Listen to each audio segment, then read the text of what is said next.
ओम ध्यानम नमः। राकेश शर्मा जो कि एक प्राइमरी स्कूल के अध्यापक थे और उनका जो विद्यालय था उनके कस्बे से लगभग 7 किलोमीटर दूर था। पुराने ज़माने की बात है, उन दिनों साधन बहुत कम हुआ करते थे। मास्टर जी को स्कूल जाने में बहुत ज़्यादा कठिनाई होती थी। कभी कभार इक्का दुक्का कोई साधन मिल गया तो ठीक, वरना किसी से लिफ्ट मांग के ही वहाँ तक पहुँचा जा सकता था।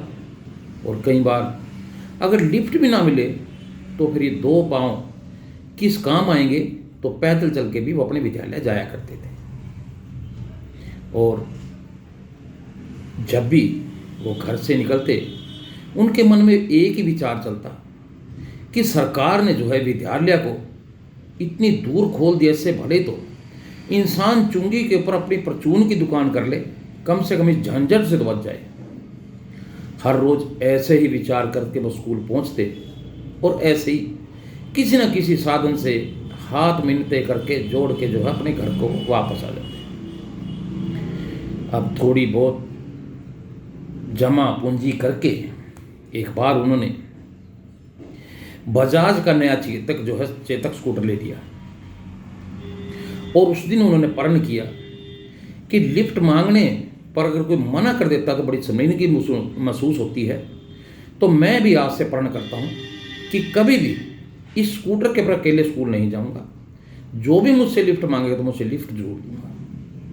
अब वो जब भी स्कूल जाते किसी ना किसी को अपने साथ लेके जाते और जब वापस आते तो भी किसी ना किसी को अपने साथ लेके आते। एक बार हुआ यूं कि वो शाम को छुट्टी करके विद्यालय से स्कूल से अपने घर की तरफ जब लौट रहे थे तो उस दिन उसे कोई सवार नहीं मिला और अकेले ही वो अपने घर की तरफ रवाना हो गई। कुछ ही दूरी पे चलने पे रास्ता काफ़ी वीरान और सुनसान था, तो उसे एक बड़ा परेशान व्यक्ति खड़ा मिला और उसने हाथ दिया मास्टर जी को और रुक गया।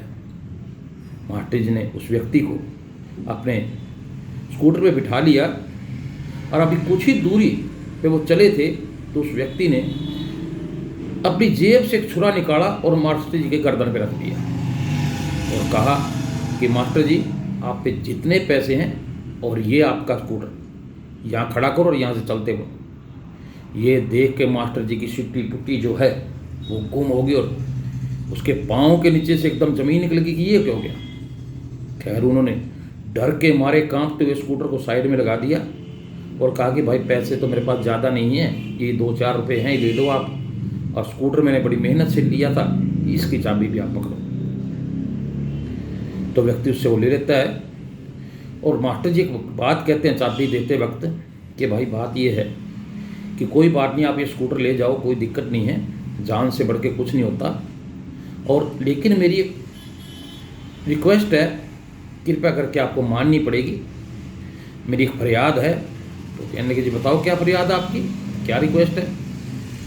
तो मास्टर जी ने कहा कि ये जो आज केस हुआ ना जी, आपने मुझे स्कूटर खरीदा ना ही तो मैं इसकी रिपोर्ट दर्ज कराऊंगा और आप भी ये किसी को मत बताना कि मैंने जो है उस सुनसान रास्ते से उस मास्टर के यहाँ का स्कूटर खरीदा है, खोज के लेके आऊँगा। तो कहने के जी इससे क्या होगा। मास्टर जी ने कहा कि भाई ऐसा है, मैं इस रास्ते से हर रोज़ चलता हूँ, यहाँ कोई सवारी बहुत मुश्किल से मिलती है और किसी को इस घटना के बारे में पता लगेगा तो लोगों का विश्वास उड़ जाएगा, यानी लोग बाग जो हैं लिफ्ट देने से मना कर देंगे, तो परेशानी और बढ़ सकती है। आप स्कूटर भले ही ले जाओ लेकिन ये किसी को बताना मत, और ना ही मेरा विश्वास कीजिए, ना ही मैं इसकी पुलिस के अंदर रिपोर्ट दर्ज कराऊँगा। वो व्यक्ति लेके चला जाता है, कहता है कि मास्टर जी आप भले आदमी हो लेकिन पेट तो पेट है, मेरा काम है ये, और वो स्कूटर लेके वहाँ से उस स्कूटर को लूट करके चला जाता है। मास्टर जी पैदल पैदल अपने घर आ जाते हैं और किसी को कुछ नहीं कहते।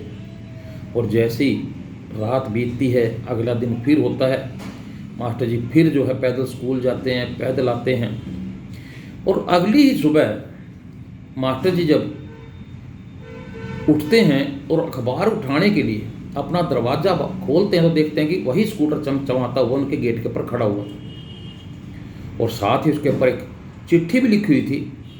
उसमें लिखा था कि मास्टर जी, ये मत सोचना कि मैंने किसी डर के मारे आपका स्कूटर वापस किया है। दरअसल मुझे तो ये समझ में नहीं आ रहा कि मास्टर जी आपका स्कूटर है अमिताभ बच्चन, मैं से आपसे छीनने के बाद कबाड़ी के पास लेके गया कि वहाँ जाके इसको बेच दूंगा। तो जैसे ही मैं कबाड़ी के पास गया, अभी स्कूटर से उतर ही रहा था, तो कबाड़ी मुझे कहने लगा, भाई मास्टर जी का स्कूटर है, ये कहाँ लेके घूम रहे हो आप। ये सुन के मेरी सिट्टी पिट्टी गुम हो गई और मैंने बड़ी मुश्किल से वहाँ से अपना पीछा छुड़ा कर कहा कि मैं मास्टर जी के काम आया हूँ। तो मैं वहाँ से आ गया, तो मुझे बहुत तेज़ भूख लगी हुई थी। जैसे ही हलवाई की दुकान के पास गया तो हलवाई जो है एकदम देखते स्कूटर कहने लगे, भाई मास्टर जी कहाँ हैं, उनका स्कूटर लेके आप कहाँ घूम रहे हो।